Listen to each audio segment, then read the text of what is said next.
See if I don't know if I'm recording or anything. I'm recording. Yep. Okay. All right, here we go. Welcome to HeART, friends. I'm so glad that you are joining me today. And today is Monday. So this is a very, very special edition of HeART with Monica C. Guidry, because I'm going to be introducing something to you called the Enneagram. It is extremely popular. It's taken off, I would say, probably within the last 4 years. I mean, it's something that's been around for years, but it's just now starting to really boom. And I want to introduce this to you because it is so important for when you are deciding what your purpose is and trying to figure out your passions on all of that stuff, to really kind of understand you. You can't do any of those things without understanding who you are at the core of who you are. And so I have an amazing guest. I have Jules already on the show, and she's going to be with us for the next few weeks, and she's going to talk all about the Enneagram. But before she does, I want you guys to get to know who she is as a person. Her name is Myrna Enneagram, and she is a health and Enneagram coach. So not only can she help you with getting to the core of who you are as your person, but also with some other health things. If you want to get healthy, if that's your thing, she can help you out with that. So welcome to the show, Myrna. Thank you, Monica. It's so good to be here. I'm so glad you're here. So, all right, so let's just talk to the audience about who you are. I know that's a loaded question, so we'll start with, where are you from? That's a good place to start. Oh, even that feels complicated, but yeah, I can answer that. I was actually born and raised in New York, and went to school in Florida, and have settled in Atlanta, Georgia, and now call Georgia home. It is the best blend of both where I grew up in New York and where I went to school in Florida. So get all the seasons, but none of the crazy weather that New York has. Right. We talked about this the other day because I have a few good friends that live in Atlanta also, and none of them want to move back home. And I'm from Columbus, Ohio. I know there's a lot of people that are listening around the world. Shout out to those in Germany and Ireland and South Africa. You guys tune in every week. Whoever you are, I don't know who you are, but you've been tuning in. So shout out to you guys. But me and Marina were talking about this. None of my friends want to move back home. So you get all the seasons, but maybe one day of snow or something there in Atlanta? Yep, absolutely. One day of snow, and it is absolute bliss. And then you don't have to really worry about it, minus that 1 year that everybody knows about. It is absolute bliss getting our 1 day of snow. I love it. Right. That is so amazing. So you are a wife. How long have you been married? We've been married. My husband's Tyler, and we've been married for 6 years. Mm-hmm. And we have yes, it is a very good number. And we have a beautiful little baby girl who's not a baby anymore, but she will always be my baby. Her name is Mia Grace, and she is 2. Right. And all the things that come with 2. So you tell me, okay, because all of the women that listen to the show, I kind of told you this beforehand, we are wanting to break free of titles, the titles of mom, the title of wife, the title of whatever you may be. And so for you, when I was talking to you kind of off camera and the other day, and we were kind of getting to know each other and becoming best pals, you were kind of talking about you were in this season of discovery. So just like many of the listeners here, can you talk about that season of discovery and where it landed you, where you are? Yeah, absolutely. So that season, I would say really started about 2 years ago, right about when I became mom. I think it's interesting how that happens, where I kind of knew who I was. I had my identity. I was rocking and rolling. I was a wife, but really I was rocking and rolling as an educator. But the second I became mom, it felt like I was just mom. And I realized that I needed to not strip off that identity, but figure out who I truly was, including that title of mom and wife and educator and all of the things. But who is Myrna? What does Myrna want? How does Myrna want to live in this world, thrive in this world? How does Myrna want to show up for Mia? And it started with this journey of not being just mom, wife, educator, coach, but really figuring out Myrna. Who am I? And it started with my health journey. You know, you have a baby and you don't quite look the same after having a kid. And so I didn't feel like myself. So not only, you know, did I have this new title, I didn't feel like myself. I no longer looked like myself, and really just wanted to at least get back to who I was, or so I thought. And started my health journey, and that was absolutely amazing. Not only did I lose 60 pounds in 6 months, which was incredible, honestly, I feel like I was empowered to really become who I wanted to be. During those 6 months, I gained confidence, my self-esteem went up, but also I realized there's so much more to life than literally working that 9 to 5 and being and being trapped, I think, within the system of this is what you should do. And so you know, losing that much weight really, really empowers you, because you realize I can do anything. And that kind of stuck with me. I realized I could do anything, and I wanted to do the anything that Myrna wanted. So I began to dream again, and realized that I wanted to be able to own my schedule. More than anything else, I wanted to own my schedule so that with my daughter, we could adventure and have a blast. And my husband's always been a dreamer, and he just wants to travel. And we really began to dream and dream big. And that's where, about when the Enneagram came into my life. It was a work conference and it always starts off with like, oh, take your test. What's going, you know, what's your type? What's your type? And everybody wants to know, what's your type? So I'll let all of you know, my type is, I am a type 1 wing 9. And we'll get into what all of that means. But found out my type, and it was just this fun thing until it wasn't, because it started telling me about myself, and I did not like what it was telling me. You know, the fun stuff of like, you're structured and you're wise and you support some folks. And I was just like, yes, I'm all about that life. The second it started getting to like, you tend to be critical, you're perfectionistic, just like, I don't like those words. Don't describe me that way. But it was such a moment of clarity and just self-awareness that ultimately, I would say, has been the catalyst for where I am now. So fast forward about a year since I discovered the Enneagram, I'm now officially a certified Enneagram coach. So dope. And I truly can say I can see myself with astonishing clarity. I absolutely know what my purpose is.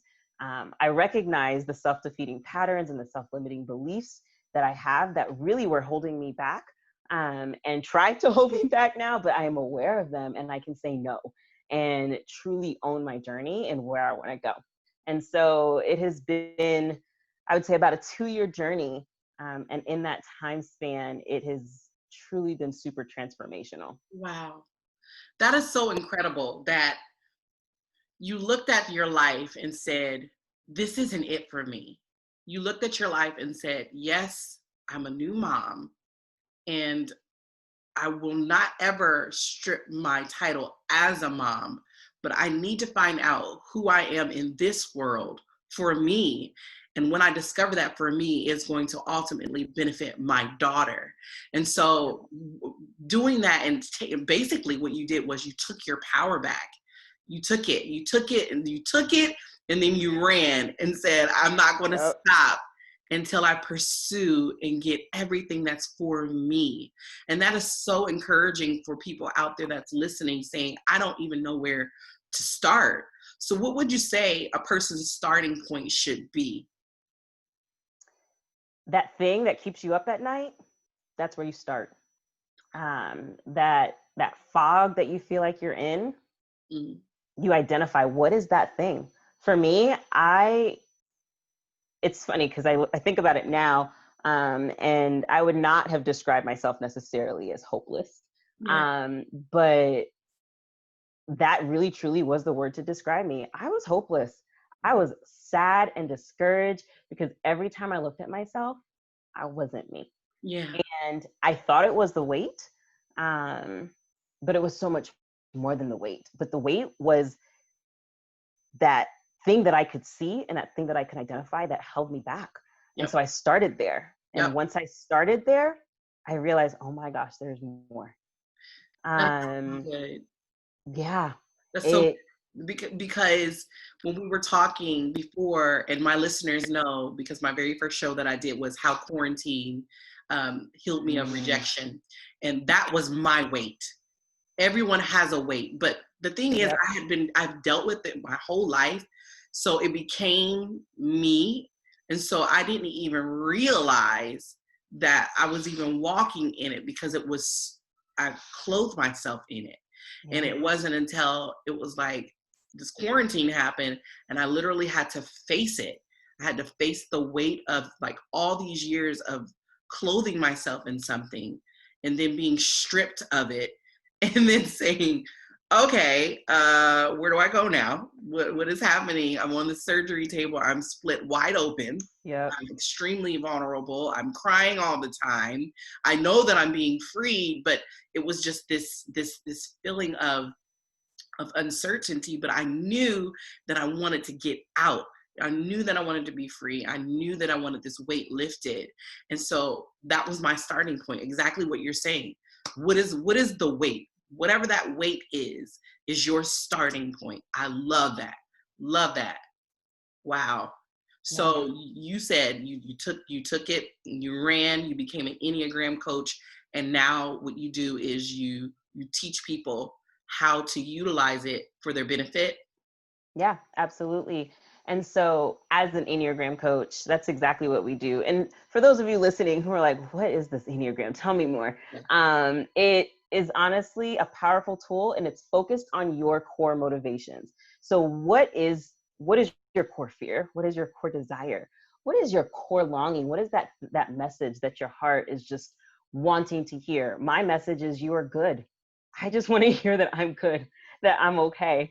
And as we dig into that, what's so powerful about it and what makes it different from other personality tools is that it goes beyond that external behavior that you can see.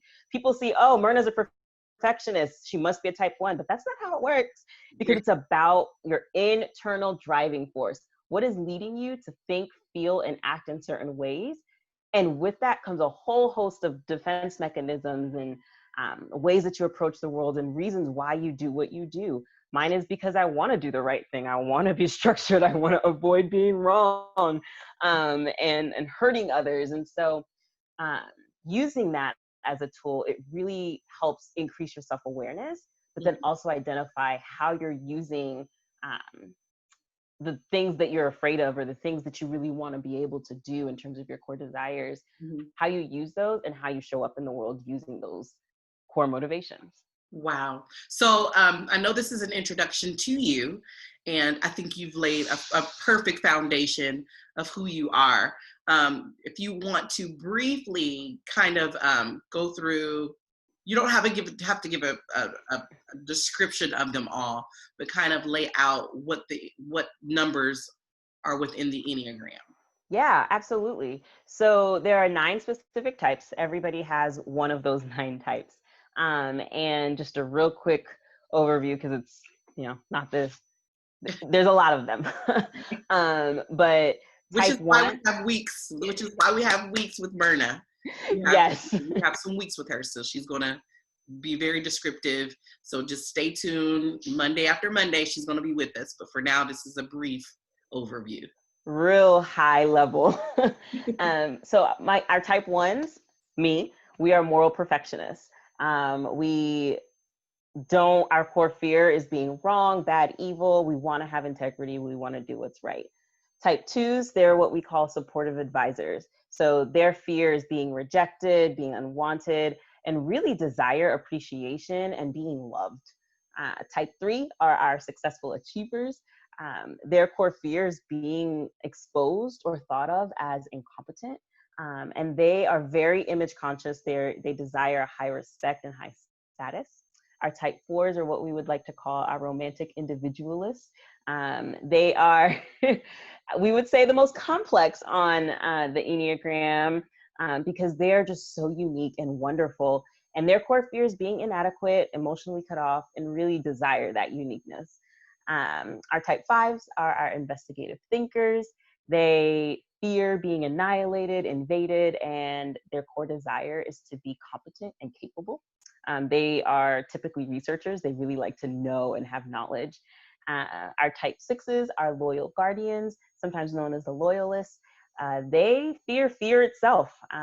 They typically are worst case scenario folks. And their core fear really is not having security, and desire guidance, support, safety. Type 7s are entertaining optimists. They are typically thought of as super fun. Their core desire is being deprived, being trapped in emotional pain, and really just desire to be fully satisfied and fulfilled. Mm-hmm. Type 8s are protective challengers.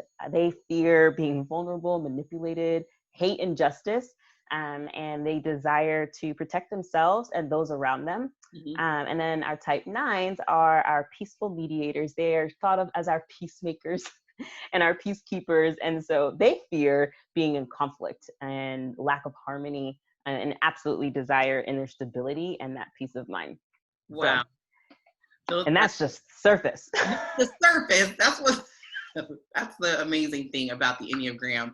I mean, I have read so many different books because I'm so intrigued by personalities, and I like to figure out why people are the way they are. So I mean, Yeah. I've done personality tests, and I've read personality profile. I've done, I understand what caloric and melancholy and sanguines and all of that stuff is, and that's cool. But with the Enneagram, it goes so deep. Yeah. I mean, it goes really, really deep. So it's deeper than anything that I've ever read. And I mean, I'm into this stuff. So tell the listeners what they can expect for the next few weeks with you. Yeah, absolutely. So next week, we're going to go into a little bit more of a deeper dive into each type.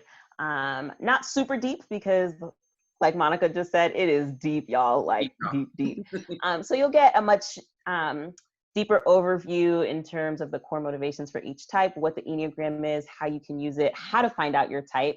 And then the remaining 3 weeks, we're really going to dig into each type even deeper, going into your subtypes, your instinctual habits, and ways that as each type, questions that you can ask yourself and reflect on how to use it in just your day-to-day.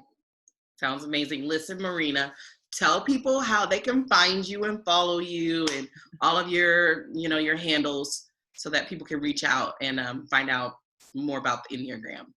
Yeah, absolutely. So y'all can find me on, honestly, all the platforms at Ennea Health. That's spelled ENNEA Health. And feel free to DM me. I absolutely love getting to know my followers and talking to them, and really just getting to know you all and supporting you, whatever questions you have around the Enneagram. You can find a free typing guide on my Instagram. So feel free to click that link in my bio, and that'll be your step one to determine what is my type, who am I? And as we dig in next week into the types even more, you'll be able to see, does that really resonate with me? Is that the type that I think I am? But at Ennea Health is how you can find me, Myrna Cervetti, on Instagram, Facebook, and Twitter. Awesome. Thank you so much for coming on the show. I so appreciate you. And I am looking forward to the next few Mondays that we have with you. You guys, this is going to go up really quickly. I know you're going to be, you're listening. You're going to listen to it today. So each Monday that she comes on is going to be launched on Monday. So you don't have to wait for it. It's going to be fresh, hot off the press. And you'll be able to see her beautiful face on my YouTube channel. So make sure you check that out and make sure you follow her. And if you have any additional questions, to DM her. Okay, guys? Thanks for listening to Whole Heart with Monica C. Guidry. And as always, I feel like that a whole heart is a heart full of joy. It is a joyful heart. Until we meet again, I'll see you guys later. Bye-bye.